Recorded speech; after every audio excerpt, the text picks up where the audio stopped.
এজন্য কোটি টাকার মালিক দেখলে মনে করবেন না অনেক সুখ।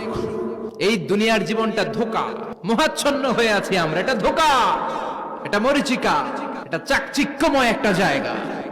মৃত্যুর পর মনে হবে একটা দুঃস্বপ্ন ঘটেছিল আমার, বিশাল এক জগৎ পড়ে আছে সামনে। দুনিয়াটাই ধোঁকা, দুনিয়াটাই মোহের জায়গা। আমরা সবাই মোহাচ্ছন্ন হয়ে আছি। দুনিয়ার উদাহরণ হলো 3টা লাশ আর 4টা স্বর্ণের টুকরার সমান। 3জন যুবক কাজের জন্য বেরিয়েছে, পথিমধ্যে 4টা স্বর্ণের টুকরা পেয়েছে। মহা খুশি, খুশিতে বাকবাকুম।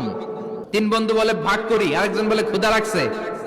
একজন যা বাজার থেকে রুটি কিনে নিয়ে আয়, খাওয়ার পরে ভাগ করবো। একজন রুটি কিনতে গেল, শয়তান 2টারে বুঝায় ওইটারে মারতে পারলে ভাগ বটোয়ারা সহজ হবে। তোরা 2জন স্বর্ণ 4টা, তুই নিবি 2টা, ও নিবে 2টা। হিসাব সহজ না? 2 বন্ধু প্ল্যান করছে, ওইটারে মাইরা তুই 2টা আমি 2টা। যেটা রুটি আনতে গেছে প্ল্যান করেছে